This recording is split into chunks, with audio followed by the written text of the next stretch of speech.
What's going on YouTube? JT is Reborn here, and welcome back to another edition of my DC comic book reviews. And in this video, we're going to be talking about Absolute Batman issue number 13. This one is written by Scott Snyder with artwork by Nick Dragotta, and this is a mostly Batcat focused issue. So if you're a fan of that ship, then you'll probably enjoy this thing. It's certainly better handled than what we've gotten in the main universe in the last several years. Less annoying because it is the Absolute Universe version of it.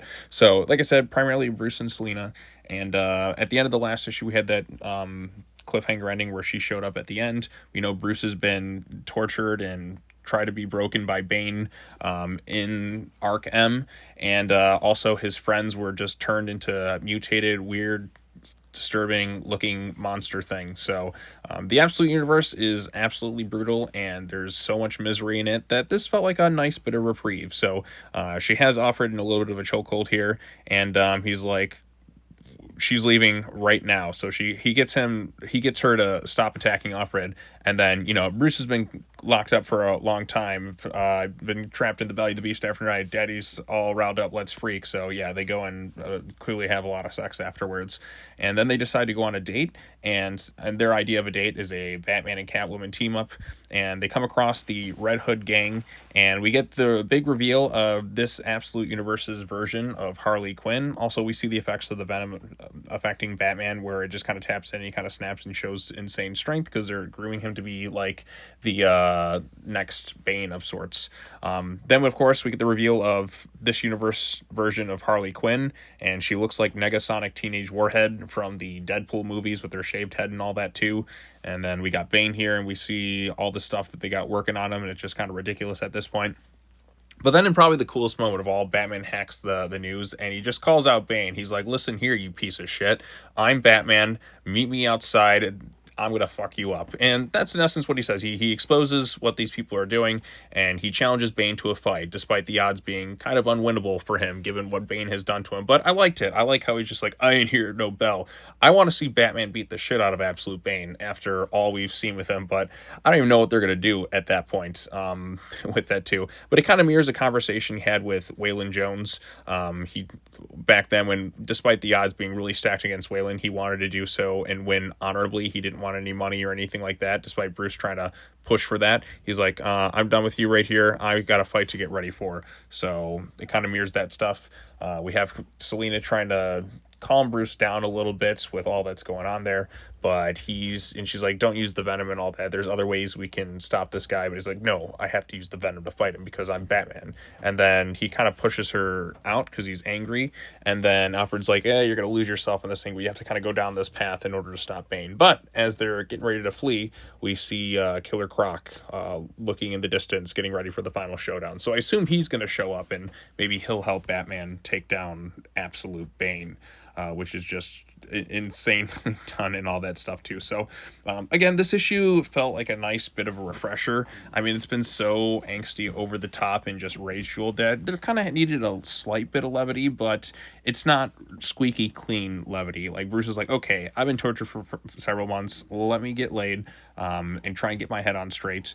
But we can see the venom has had messy effects on his psyche a little bit, and I don't know how he's going to utilize that against Bane, or is he going to slip into his more darkened state to try and take him down? Who knows at this point? So I really do got to check out some of the other Absolute titles just to see how those things hold up. But I actually enjoyed this issue. I've made it clear I just never really wanted to see any more Batcat in the main universe, but this is a completely separate universe, so I'm totally fine with it here. And the reason I said that beforehand was because of just how awful it was handled in the main universe under Tom King, and then we had Gotham War and all that. I'm like, I don't ever want to see this again in this universe. It was so bad that it just threw me off of it forever. But Absolute Universe, totally fine, totally separate thing. I'm okay with it here. So yeah, but then again, Bruce is so angry, he just pushed her away at this time. It's usually kind of the inverse too. Oftentimes, like, Selina's the one who kind of pushes Bruce away, but now he's the one kind of slipping and going into a darker state, and She's trying to bring him back down, but he's just been really messed up in the head as a result of what happened with Ark-M. But I did like him just saying, "I'm Batman. I'm gonna fuck you up, Bane. So I'll meet you on the playground, 9:39 or something." I don't know. Just that kind of made me chuckle a little bit too. So artwork here is quite good, and it was kind of interesting to see this version of Harley Quinn. Again, reminds me of Negasonic Teenage Warhead from the Deadpool movies. But yeah, so overall, pretty solid stuff. Very easy to follow issue.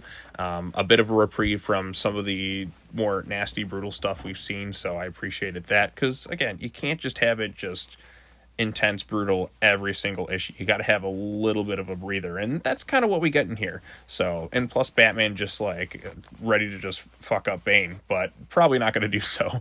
But then again, we got Absolute Joker on the way. And I've seen what Absolute Joker looks like, and I've seen the memes about it. And I'm like, that's Absolute Joker.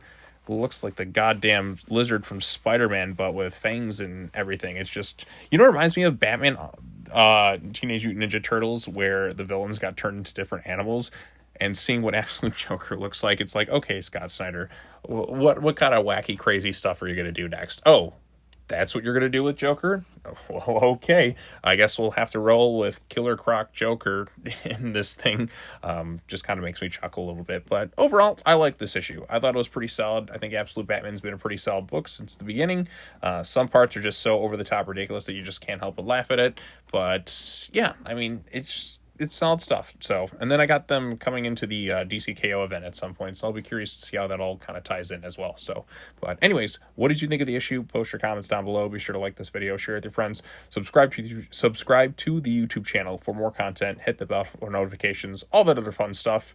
And that should be it in terms of the comic book reviews for this week. I know I'm all caught up on Sunday night, and we'll get ready for the next week of books as they progressively release. So thanks so much for watching. As always, take care now. Bye-bye then, and I will see you all in the next video. Peace out.